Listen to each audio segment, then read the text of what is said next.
And there came a point where I was depressed. I was considering suicide. And finally, I was ready to get down on my knees and cry out to God. And I just prayed to God and begged him to forgive me for all of my sins and to help me change my life. I was posting a lot of just very militant atheist things on Facebook, occasionally anti-Mormon stuff, but more in general, I was more just bashing religion and belief in God as a whole. Did you have a fedora? At one point I did. Yes! Yes! I think the biggest problem is when, and this was what I was doing, they pit their ideologies, and I pit my ideology against the leaders of the church, where my measuring stick for what they said and whether or not it was inspired was whether or not it gelled with my socially liberal views. Boom! You hit it! That's it! That's the right answer. That's what they do. And my whole thing is this. I always want to ask all of them, all of the ex-Mormons, what's your new measuring stick? What is the measuring stick that you're using? And I know what their measuring stick is. And sorry to jump in on this, Jason. I'm super passionate about this topic. And you just nailed it. It's the question they have to ask. Because what they do, you are doing what is popular in your social circle in today's day and age. That's the basis of your morality. If you lived in 1939 in Germany, you'd be locking up Jews because that was popular in the cool kid crowd in 1939. If you were a Roman, you would have owned slaves. If you were in the South, you would have hated black people. Like you are just the expression of the friend group that you're a part of. You don't have any transcendent principles because you can't justify your principles. Passion, be about it all action. I could have been that girl in the anti-drug commercial. Like, this is your brain on Ex-Mormonism.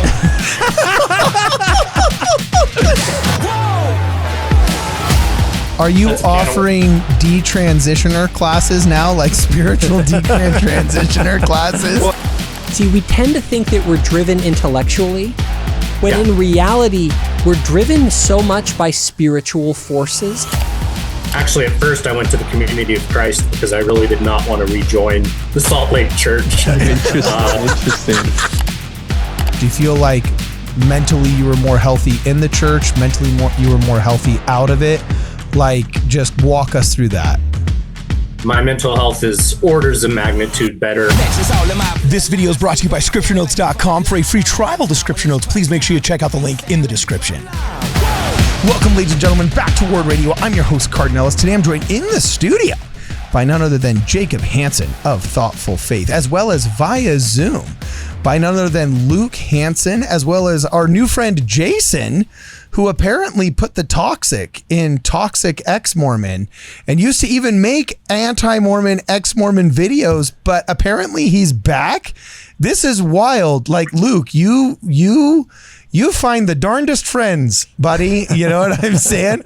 So here, Luke. Actually, props to Jacob for finding this guy. Oh, props to Jacob. Or for Jason to reaching out to Jacob. Jason reached out. We talked Jacob with each should other. Start talking. Hey, Jason reached out to me. We talked. I said, this guy's cool. He's got a cool story. Let's get him on.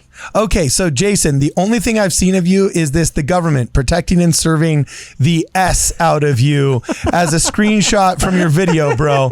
I don't want our audience thinking that's the summation of your whole of all your parts, right? So, bro, tell us your story, what's going on, and why they suggested a title of I cheered for John DeLynn in his excommunication, but now I'm back. Wow, that's interesting. So what's your story? Jason, hit us, my man. Okay, yeah, so I grew up in the church, lived in Utah most of my life, was pretty faithful, kind of true blue Mormon, up until I was a teenager. Bore my testimony every Sunday, or every fast Sunday. Was always reading my scriptures, served in a number of like young priesthood callings, like deacon's quorum president, teacher's quorum president. And I think the first time doubts started setting in was the first time I read the Book of Mormon. I had prayed about it trying to follow Moroni's promise and just did not feel anything. So I was pretty devastated. Tried several times, still couldn't feel anything. Became increasingly more doubtful, but still, basically held on to my faith for a number of years after that. And then I would say probably around 16 or 17, I decided I was an agnostic. But then I sort of came back again after that and decided that I wanted to go on a mission. But I just was not prepared for that. That wasn't really going to happen. Bro, I'm tired already.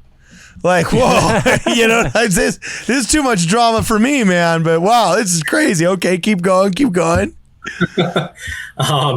Yeah, so I'd submitted my paperwork, got diagnosed with OCD and anxiety, things like that. And this was like pretty soon after the whole Raising the Bar talk that Elder M. Russell Ballard had given in 2002 General Conference, which, by the way, I was in the Young Men's Priesthood Choir when he gave that talk. Oh, wow. So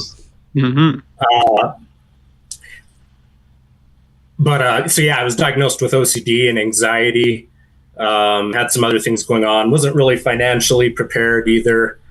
And it ended up just not happening.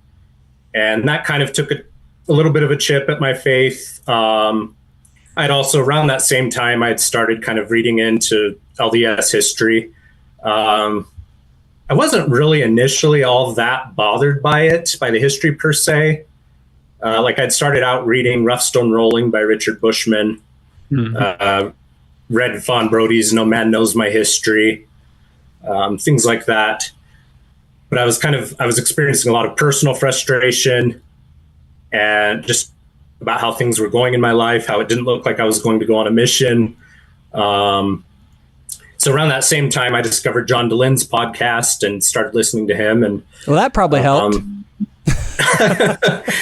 And he had some good interviews back in the day. Like, he had people like Richard Bushman on and other LDS scholars.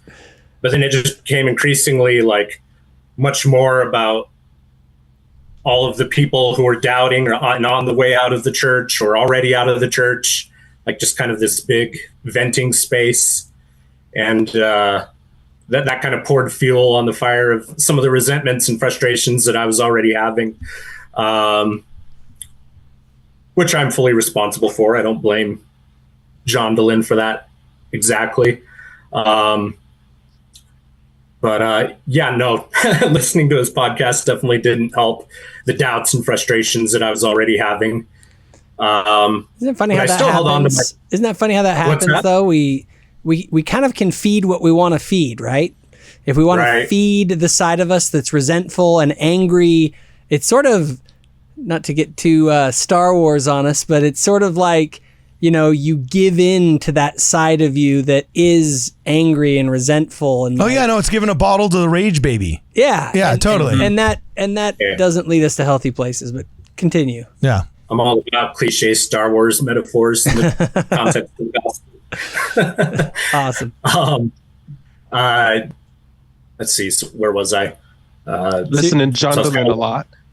Yeah, listening to John Deline a lot. Started reading kind of superficially in philosophy, not in a lot of depth or anything, but I managed to hold on to my faith for a number of years after that, but sort of became a quote unquote liberal Mormon or sort of quasi progressive Mormon. And then eventually there came a point in 2012 where I started thinking about the question of God, whether or not he even existed. And I concluded that there was no God, and obviously if there is no God, then Mormonism isn't true either. But then it was kind of interesting because whereas before, like, the history was never a primary issue for me, it sort of became a convenient foil for me, like a convenient thing to latch onto and sort of justify myself with. And, I'm not saying that, there are definitely ex-Mormons who have genuine and legitimate faith crises when they sort of like encounter the warts and all history after sort of that Sunday school version. Like, there are genuine crises of faith, but for me, the history was never a primary thing. It's just something I latched onto once I was out. It sounds like almost there's a spiritual side to this, in the sense of you're spiritually feeding this side of you, a spiritual side of you that I would argue is probably not the spirit that you want to feed. Anger, resentment, kind of not the most positive things. And then on top of that, you are, it sounds like you're using the history. Is that what it is? The history is sort of like a post hoc thing that first came the spiritual side, and then history is kind of after that. Okay, now I can justify something logically. So it starts in here, and then it becomes externalized as like, well, the history, this and that. Yeah, for sure. That was a big part of it. I was probably my guess would be that if you were telling somebody about why you weren't in the church anymore, they would walk away with the impression that you had analyzed the history and concluded that did not match up with the facts, right? Maybe you kind of even convinced yourself that was the problem that you were responding to, rather than like resentment or hurt or anger at X, Y, or Z. That was definitely a big variable. It kind of depended on who I was talking to, like which thing I wanted to emphasize. I was probably my big hobby horse was kind of that anti-theism, new atheism, Sam Harris, Richard Dawkins. My boys. Oh boy. My boys. Yeah, okay. Yeah. And I always kind of knew better. I think I just didn't really care. Wait, that sounds scriptural right there. That you go down the atheist route, but somewhere deep down you knew better. Can anyone think of a Book of Mormon character who... Okay, so bro, like you got to clarify some things here. Okay, so you got to clarify some things here. All right? Okay. So, like, did you honestly really feel like you kind of always knew better? And if you say you did kind of always know better, what kept you engaging in anti-Mormonism despite having that feeling? So what I meant by knew better was that I knew that the new atheist stuff was pretty weak, but I kind of didn't care. It was just ammunition. Oh, okay. Interesting. So what's on the Hitchens and Harris and... Well, what's driving this though, ultimately? Yeah, what's weak about it? I want to know what was weak about it. Like, what didn't hold water with you? About the new atheism? Yeah. Yeah, I mean, just these kind of simplistic, one-dimensional arguments that they were making, where like Richard Dawkins sort of weakly tries to respond to a lot of the arguments for God, like Aquinas's arguments and the cosmological argument and fine-tuning and things like that. And I knew that he was kind of straw manning and not really addressing the arguments in their strongest form. That's so funny. And then Sam Harris didn't address them at all. I had the exact same thing. When I actually analyzed their arguments sort of rigorously, and I compared them with sort of the theistic arguments, I was shocked at how much straw manning they do. Like, one of the first things you can do with an argument is you can analyze it objectively. Is this a good argument? I may disagree with an argument, but I can say it's a good argument, I just disagree with it. And then there's just like, you're not even engaging, like you don't fully understand, and you're not actually addressing the real argument. And there's so much of that. You're just logically bullying instead of physically bullying in ways that are just frankly logical fallacies.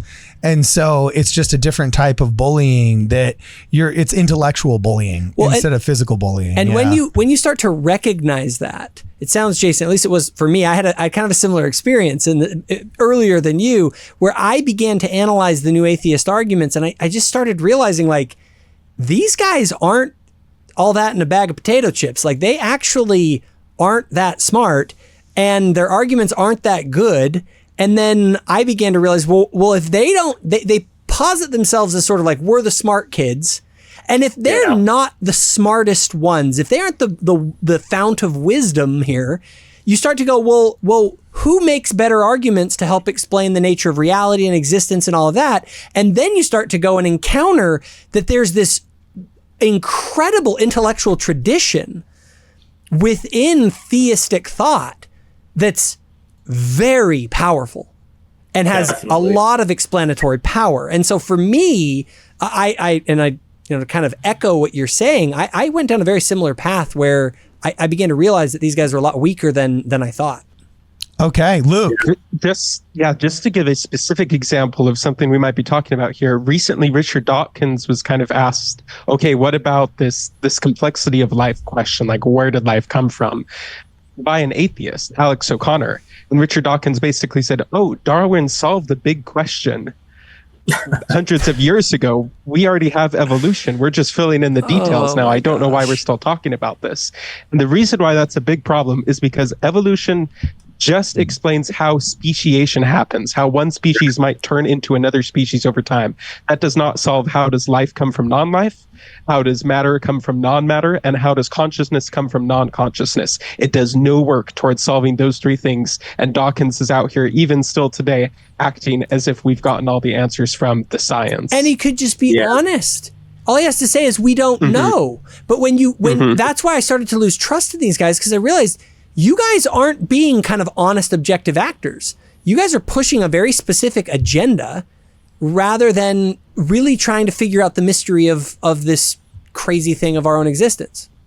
Yeah. So what pulled you out of it, bro? What was the thing that made you come back to the gospel, come back to the church, man? It got to the point where he was actually cheering on, basically in person, John DeLynn at his excommunication. Oh yeah. Right, So Jason? how was that party? I can't think of a lamer party, but like, I'm sorry, I don't want to make fun of your face, bro, but really, you know, like that's a party. Like that is like, did you wear your New Balance sneakers and your, polo shirt to hang out with all the other middle-aged overweight guys that just like wanted to, you know, like, yeah. Yours is a tasteful purple. Yours is a tasteful purple. You know what I'm saying? And you don't have New Balance sneakers on. But like, You're right. Dog, like really, okay, first off, what was that party like? There were a lot of people. It was a huge crowd, probably hundreds of people just standing out in the church parking lot, waiting for the excommunication to be done and John DeLynn to come out and give his speech. And there was press there. And I think we even had a candlelight vigil for him. Are you kidding me? Oh my gosh. When I look back in retrospect, this is so crazy. I'm a living testimony of the principle of So eternal what vibe? What stance did DeLynn take when he got excommunicated? Was it like this, like, it's a hard day for all of us, but we can keep going? Or was he more like, we are going to keep fighting, we're not going to stop, we're going to... Which one of those vibes did he take? With my memory, I think it was a little bit of both. There was definitely a very big kind of martyrdom thing going on. There was press there? Yeah. There was... Utah is so weird. It is so weird.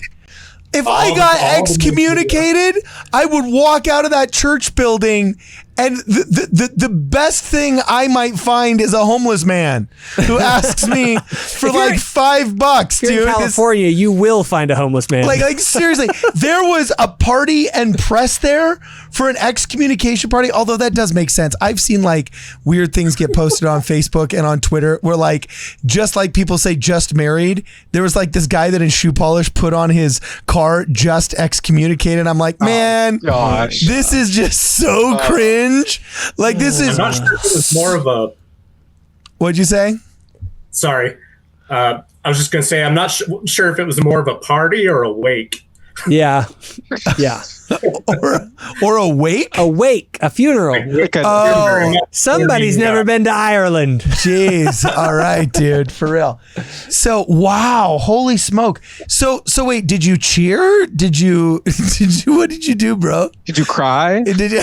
Yeah, man.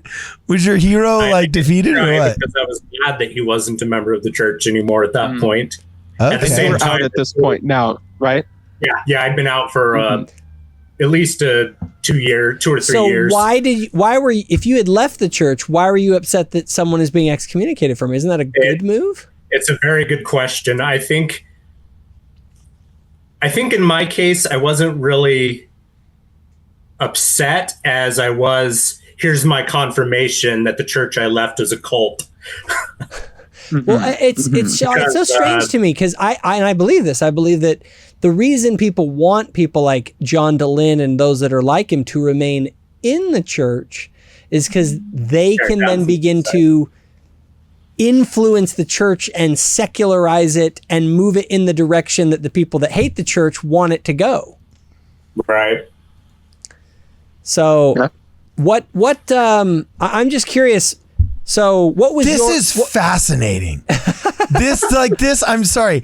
Like I have so many questions, but I'm also just like wildly fascinated. Like the people calling us a cult literally went out of their way to set up a 200 or 300 person party in the parking lot of a dude who's supposedly simply leaving behind the faith that they claim is so bad. Like this is so weird in so many ways. Like now, I don't know how. Okay, so John DeLynn's he's a cult pornographer. He's like really good at trying to make the Mormon church seem like super culty and super like something it's not by using wild straw men, right?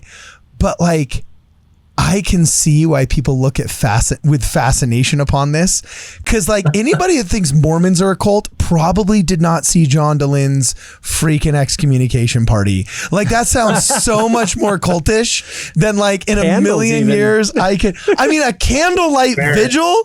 That is so freaking cringe. He wasn't shot. He was caught. He was caught. Like I didn't go to my buddies who got caught trying to ditch from school in high school and hold a candlelight vigil for them as the principal suspended them. It's like, sorry, bro, you got caught. Like, let's sneak out the back door in between second and third period next time instead of trying to sneak out the side door and maybe we won't get detention. John DeLynn got busted for saying a ton of really horrible, cringe, apostate stuff, leading people out of the church, breaking up families, and he just wouldn't stop. His pride blinded him and he got busted. It's that simple. You know, yeah. A candlelight vigil, dog? Whoa! I'm going off of memory here. This is over 10 years ago. I'm pretty sure there was a candlelight vigil, but there is some margin for error there.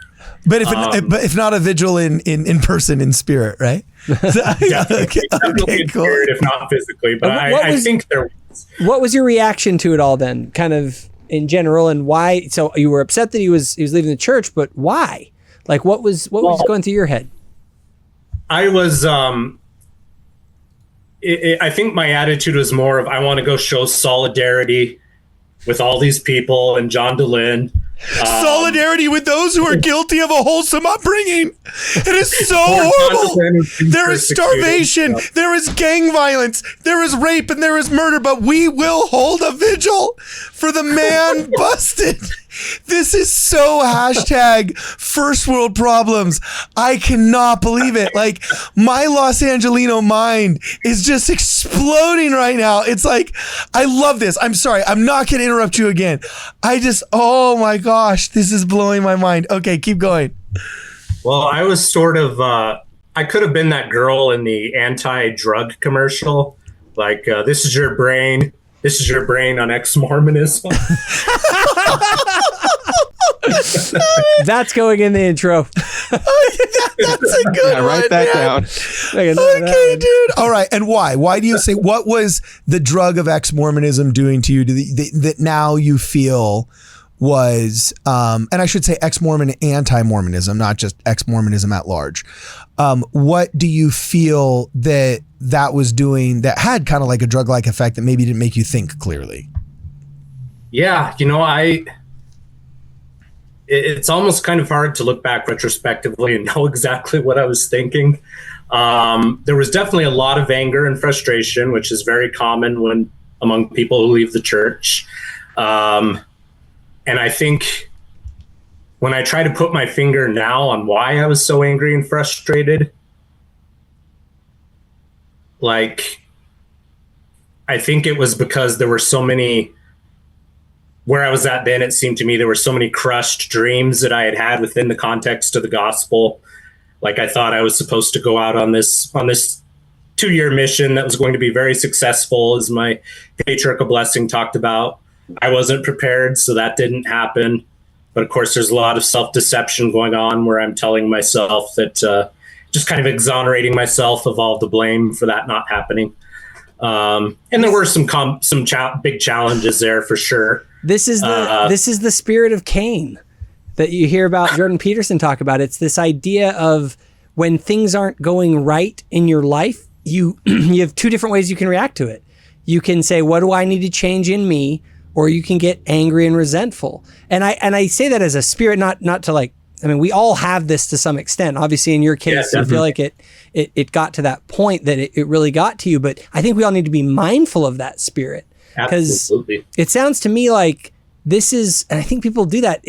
We are so much more spiritually driven than we realize. And I think we need to be very cognizant of that. So you have this sort of spirit of Cain, a resentment towards those things. It drives you towards ex-Mormonism. You use the history to kind of back up, to give yourself good reasons and talking points for why you're feeling this way. But where did it, obviously at some point this starts to change. Tell a little more. How does this continue? Yeah, dude, keep going, bro. And by the way, before you keep going, I just got to tell you, I love listening to you.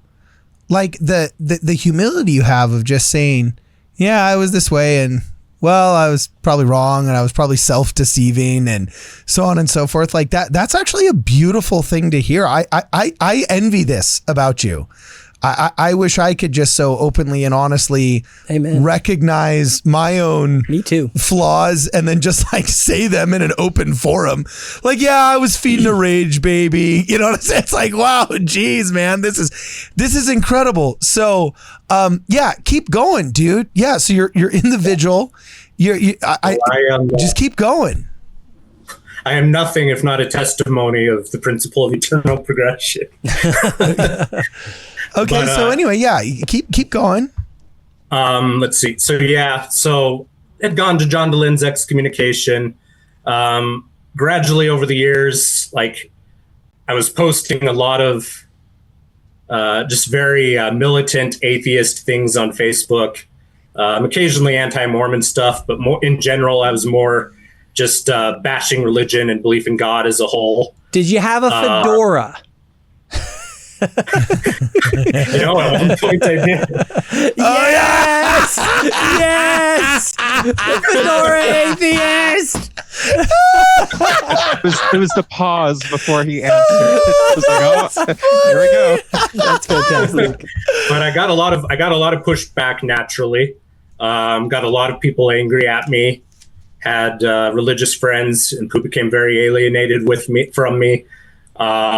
Was this just members of the church, or did you have religious friends from the larger Christian?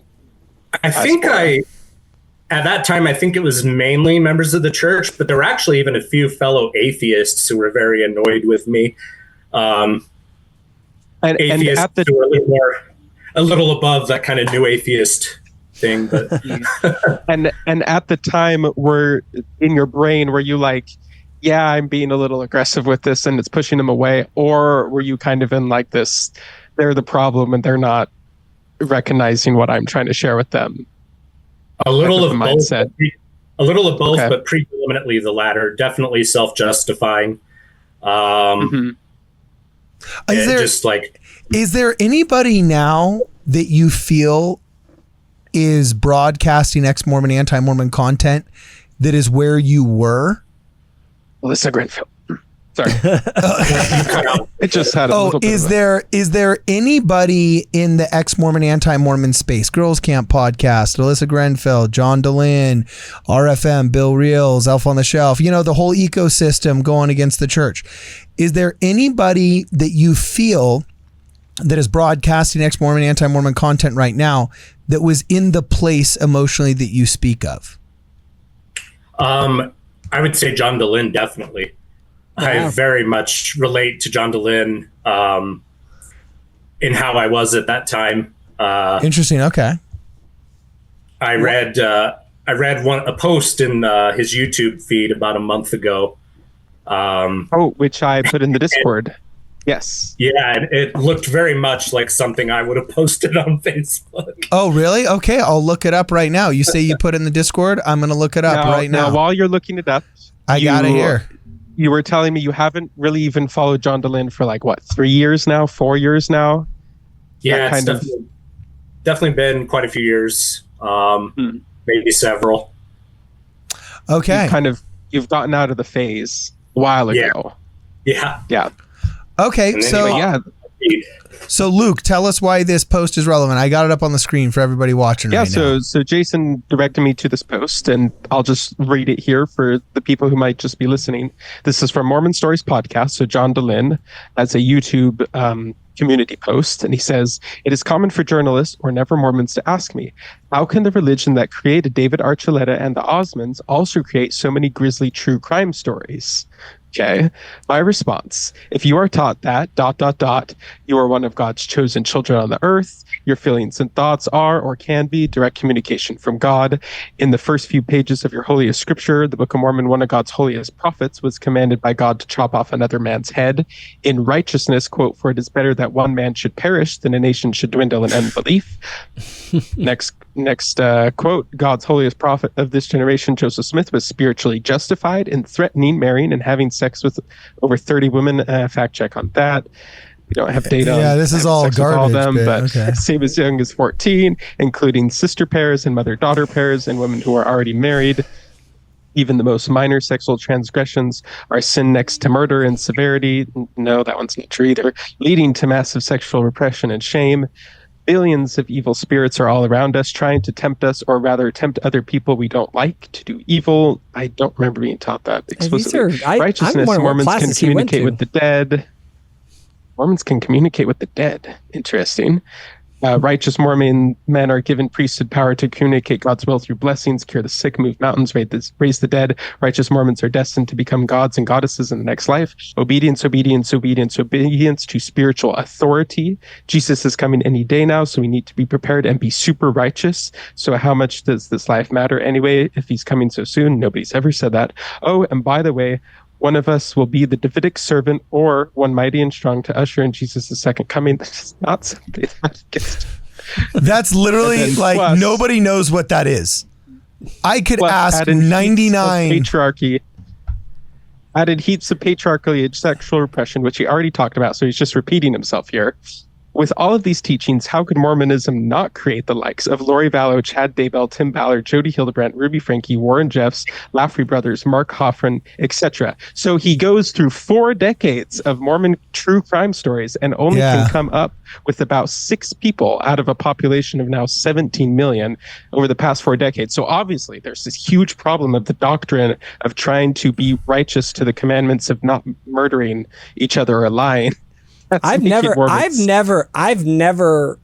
heard about Catholics or Protestants or anyone else that are involved in these true crime stories, except for like all of the other ones. The problem in all of these things he's talking about, like a lot of this stuff is like Christian stuff, like basic Christianity 101. Like, yeah, you are God's chosen people. Oh, wow. Like, by the way, that comes with heaps of responsibility, not like any kind of like vacation day pass, you know? Righteous Mormons can communicate with the dead. It's like, we do kind of have some of those stories, but that's more of like a Catholic thing. Oh, and also a Bible thing, the foundational text for the civilization that we live in right now. Yeah.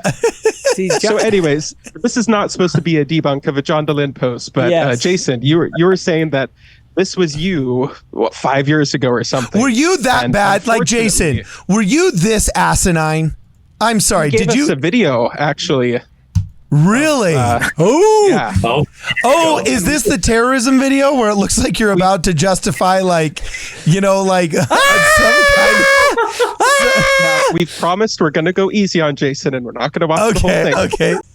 So do I just start from the beginning or what? I think about 42 seconds. So is this place to start? This is your brain on ex-Mormonism. Dude, this is horrible. Okay, so here's the video at 42 seconds in. By the way, bro, Jason, you got guts. just like putting an old video of you out and like coming on our shit. Like, I got mad respect for you, bro. This is funny. So here we go. Here's Jason, and the title of the video is titled Jason Accepts the Scripture Challenge. Go. 32 of the Book of Mormon, in which Alma the Younger, a Nephite prophet 600 years before Christ, proposes an experiment by which we can test his claims about reality. So, does Alma's experiment hold up? Would his experiment give us grounds to believe his claims? We'll start with verse 17. Yea, there are many who do say, if thou wilt show unto us a sign from heaven, then we shall know the surety. Then we shall believe. Let's read that again. If thou wilt give us proof that your God exists, then we shall know the surety, then we shall believe. See what I did there? That's not the way it works according to Alma. Now I ask, is this faith? Behold, I say unto you, nay. For if a man knoweth a thing, he hath no cause to believe, for he knoweth it. Okay. So I think we're catching the vibe. Was here. that twerp? What'd you say? Was that twerp? You look angry. You look really angry. I was not going to say, man. Jeez. Like- wow. So what's going through your head as you're making this video, bro? What's going through your head? Well, that was like 10 years ago, so definitely still in my angry phase, but I think I was trying to demonstrate that Alma 32, you know, his idea of planting and nourishing a seed was just essentially confirmation bias. That old trope. Yeah. Okay. But, you know, as if atheists don't have confirmation biases They in favor of don't. atheism. They don't. They are totally objective. Like, no bias. Okay. whatsoever. And also, why the slide into progressive politics? And I don't like using liberalism because liberalism used to be such a beautiful thing. But I guess I would say modern liberalism, right? Yeah. Did you feel pressured by the ex-Mormon community to become a political progressive, or did you feel that was more just a natural consequence of hating truth? I'm sorry, of your a natural consequence of your faith journey or whatever. Like, let's talk. Yeah. So politically, I was never really progressive. I was more of a libertarian, which I still am more or less. Good man. Okay. But I was Make your Jacob proud. Yeah. I was very anti-conservative at that time, though, which is one of my biggest beefs with the church. Just did not understand any socially conservative views. It was all just backwards to me. Just had a very kind of that very stereotypical. What am I trying to say? Just had a very one-dimensional caricature view of conservatism at the time. So I was very rebellious against conservatism, but I wasn't exactly politically progressive. Do you think that was connected to the rejection of the church? My libertarian, definitely the anti-conservatism. The yes. anti-conservatism. So you become more anti-conservatism. Why is that a natural consequence of abandoning sort of Christ? Well, you know, and I don't think it always necessarily is. I think that it definitely What a can be. loaded question. Hold on a second. I got before I let you answer that, I'm like your lawyer right here. Did you really just ask him why after your rejection of Christ did you become less conservatism? Like, oh my gosh, you might as well just say, does Jesus endorse the conservative movement in North America? I led that one out there because there is. When that you was totally leading the witness, and I loved it, and I fully support it. But I'm just saying I at least recognize it. So I think, you know, I don't think one's political views necessarily leads them away from the church, whether it's progressive or back if you were back in the 80s, like John Birch Society, conservative. I would let me make a quick clarification on this for you too, Carden. Yeah. I mean when I'm talking about conservatism, I'm talking about more a philosophical type conservatism. The idea of there being ultimate truths, human nature we have to work with, the constrained view of instead of the unconstrained view, if you talk about Thomas Sowell. So I'm not talking about the Republican Party circa Mike Lee. Yeah. Like I'm not, although I'm a big fan of Mike Lee. But I'm saying is I'm talking about more the philosophical conservatism rather than a libertinism, which says anything goes, which I think flows very naturally from a rejection of God, because God places moral obligations on people. I liked it back when it was Republican Jesus and Matt Walsh shirts, but that's fine. Okay, keep going, dude. Keep going.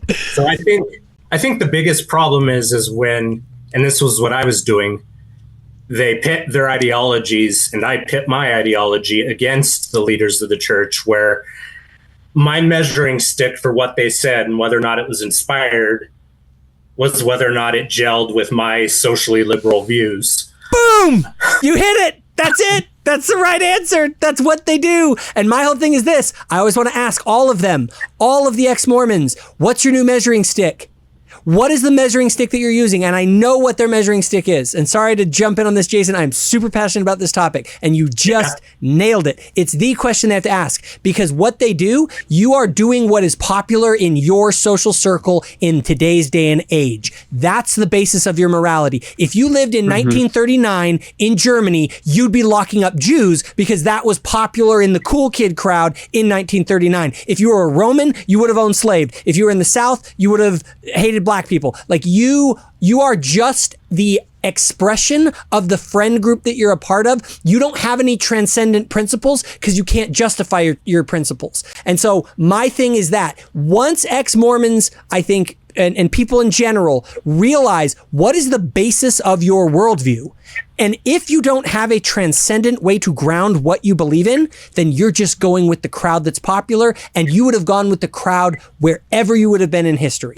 Yeah. So what was the one sentence he said that put you off on that? I don't want to call it a tirade, but like what did he say? The truth stump. Measuring stick. What is the lens through which you are evaluating the world morally? No, I get your thing. But what did Jason say? Jason admitted that I was basically, what did you say again, Jason? That was really great. I just said my ideology was the measuring stick by which I was judging the words of the prophets and the apostles. And if it didn't gel with what I thought was the correct, wise position of social liberalism, if it didn't gel with that, then my predisposition was to reject it. It's almost like you had a new religion. You didn't abandon religion. You just got a new one. Yeah. Wow. Are you going to be, are you offering detransitioner classes now, like spiritual detransitioner classes? Well, and think about it. You mock the fact that you need to have faith that there's a higher transcendent being that's trying to bring you into right relationship with him. You mock that idea. But look at what you're putting your faith in. You're putting your faith in the fact that the people that are around you on social media in 2020, 2022, whatever year this was, just happen to be the morally correct group of people in the world in all of time. Okay. How much faith does that take? Yeah, so we only got 5 minutes left here. We only got amount. Yeah, we only got 5 minutes. And I think we've got to get to you being the way you are now, and your testimony in these where you are now. And in these last 5 minutes, tell us, what got you out of it, where you're at right now. And then also, we're going to have to get you back. Like, we're going to have to get you in the studio and have you talk, like, not over Zoom, about this whole journey all over again. See if you can't set Jacob on another tirade. You know what I'm saying? Which was awesome, awesome thing to behold. Okay. But yeah, like, what got you out of it and where are you right now? And then we'll let the audience ask some questions in this comment section that we can ask you when you come back. But yeah, what got you out of it and where are you at right now? Yeah, so very long, gradual process. Pain is a very good teacher. I just, for so many years, I was so miserable dealing with chronic depression, anxiety, loneliness, very bitter and resentful. And I think finally there just came a point where I had enough.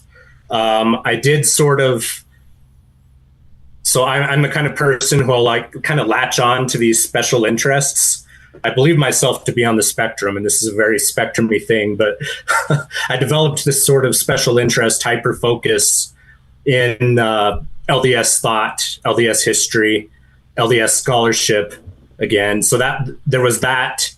I was kind of I was reading and rereading things like Blake Ostler's Exploring Mormon Thought series. So good. Terrell Given's books, Foundations of Mormon Thought, rereading Rough Stone Rolling, all these different things. So that kind of got the wheels turning again a little bit. I had reconsidered the existence of God. I started kind of reading into philosophy of religion and theology a little bit more. Can I just pause real quick to make one little comment? Just a notice. Yeah. It was something spiritual that happened that caused that change in direction.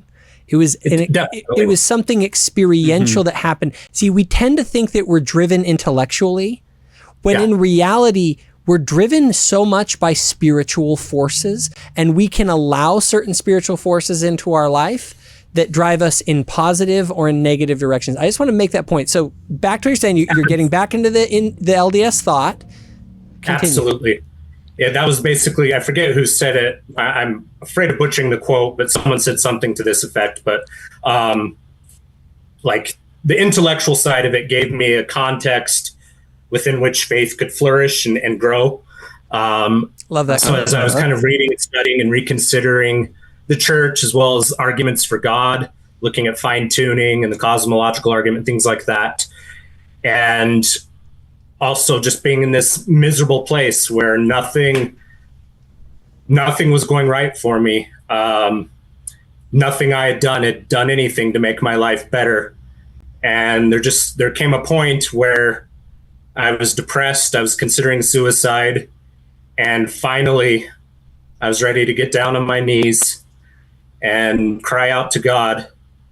And I just prayed to God and begged him to forgive me for all of my sins and to help me change my life.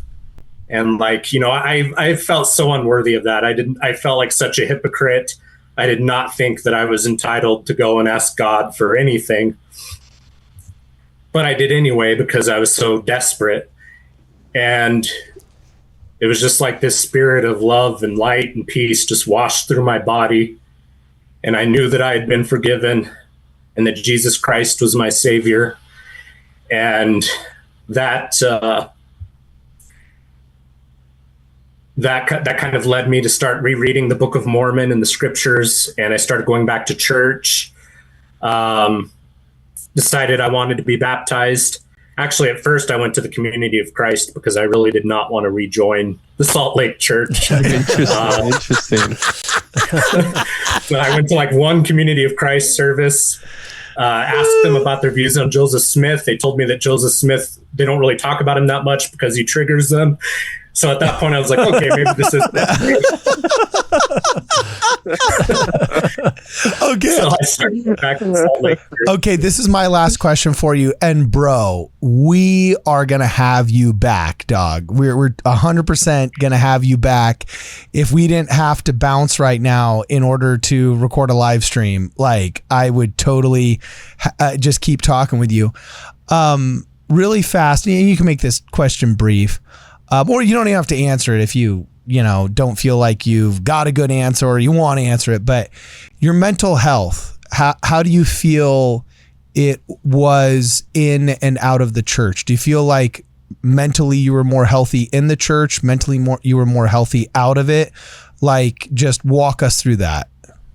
My mental health is orders of magnitude better, both before I had left the church and since rejoining and being rebaptized. Sometimes you don't really appreciate what you have until you leave it. And I did not appreciate just how precious the gospel was until I had left it for over 10 years and gone through my angry little rebel phase. and I know there are people who still suffer with mental health issues in the church. But for me, coming back to that gospel and having a relationship with Jesus Christ and having that sense of meaning, and it's improved my mental health radically since then. Wow. Okay. Well, unfortunately, we got to go. But bro, we're going to be in the Discord. I put the picture of his rebaptism that he posted. Oh, so I think get out of town! Just like have that up as an awesome image. Oh, look at this! And dude. I do have one thing I do want to say. Okay, say it, bro. Say it, Brother Kaiser. I just want to say, welcome home. We're happy that you're back and we love you. Yeah, dude. You stole it from me, Jacob. I was going to say that too. Yeah, home. dude. Yeah, awesome. Welcome home. We love you. Now we will mercilessly make fun of you for your New Balance vigil of frickin' John DeLynn, dude. No, I'm just kidding. No, you're a total bro. You're a total bro now. We're going to have you back. Please, guys, in the comments below, ask Jason here whatever questions you have. Jason, hopefully you don't mind hanging out in the comments of this video and answering anybody's questions. And we'll get a couple more for you when you get back, because we definitely have to get you back. This has been amazing. As always, guys, it's been real and it's been fun, and it's been real fun for this and more. Please make sure that you check us out at wardradio.com. Passion, be about it all action. Hey guys, thanks for watching the video. We assume if you made it this far that you liked our content, so please make sure you like this video and you share it with your friends. Now, in order to keep this content flowing freely, we need your help. If you're a person of means, please check us out on Venmo, the Cash App, or Zelle, and consider a direct contribution to the channel. Or you could always go to wardradio.com and sign up for our newsletter there and receive all of our latest Ward Radio news articles directly to your inbox. And while you're there, maybe consider purchasing some merch. We have some really cool hats, some really cool shirts, so you can strut your stuff and support the channel that way. Or if you're a kind of person that wants to just help out with some of the equipment in the studio, we have an Amazon wish list linked in the description as well. And don't forget scripturenotes.com. You have to read your scriptures daily, and scripturenotes.com is frankly the coolest way to study your scriptures, and they're a very generous sponsor of this channel. So please consider a free trial with scripturenotes.com. The link to Scripture Notes will also be in the description of this video. Either way, whether you're pressing this little button right here to subscribe to our channel and share it with your friends, or whether you are actually hitting this button right here just to watch another video, we look forward to seeing you in the next program.